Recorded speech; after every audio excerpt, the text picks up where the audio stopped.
Hi, this is गौरव पालीवाल।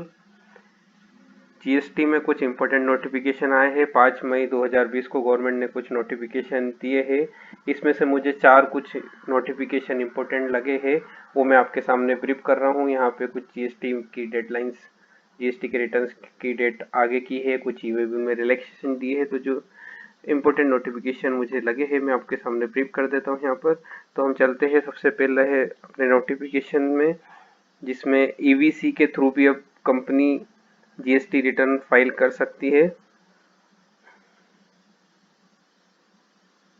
तो ये रहा पहला नोटिफिकेशन। यहाँ पे दिया हुआ है, provided further that a registered person register under the provisions of the Companies Act 2013 shall during the period from 21st day of April 2020 to the 30th day of June 20 also be allowed to furnish return under section 39 in form GSTR 3B verified through electronic verification code.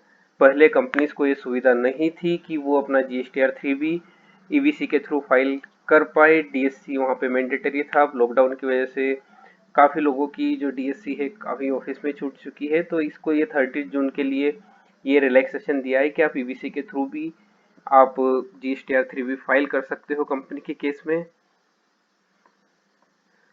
अब second notification पे चलते हैं। यहाँ पे जो दिया है मैं इसको ब्रीफ कर देता हूँ। Manner of furnishing of return by short messaging service facility notwithstanding anything contained in this chapter for a registered person who is required to furnish a nil return under section 39 in form GSTR 3B for a tax period, any reference to electronic furnishing shall include furnishing of said return through a short messaging service using the registered mobile number, and the said return shall be verified via registered mobile number based one time password।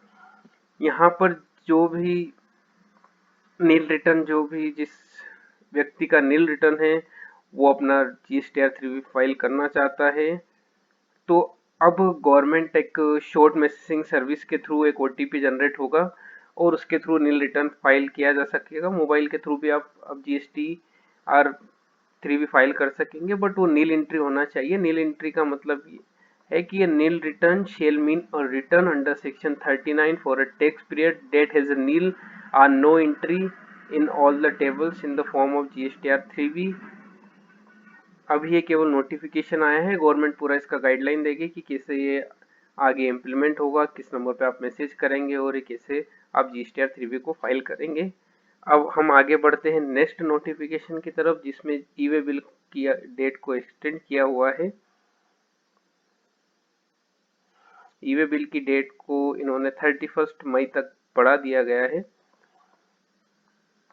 provided that wherein an e-way bill has been generated under Rule 138 of the Central Goods and the Service Tax rules on or before 24th day of March 2020 and its period of validity expired during the period 20th day of March 20 to 15th day of April 2020, the validity period of such e-way bill shall be deemed to have been extended till the 31st day of May 2020।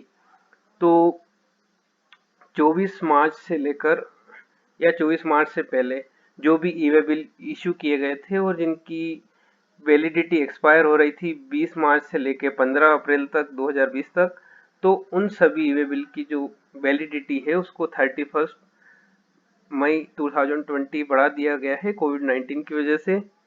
अब हम हमारे next notification की जगह चल लेते जहाँ पे GSTR annual return जो है उसकी डेट को एक्सटेंड कर दिया है। वहाँ पे इसको 30 सितंबर तक इसको डेट बढ़ा दिया है। नाउ जो फाइनेंशियल ईयर 18-19 का जो आप रिटर्न एनुअल रिटर्न फाइल करना चाहते हैं उसका डेट यहाँ पे गवर्नमेंट ने 30 सितंबर 2020 को बढ़ा दिया है। आई होप ये इन्फॉर्मेशन आपको हेल्प करेगी। Thanks for watching me. Stay tune for more update.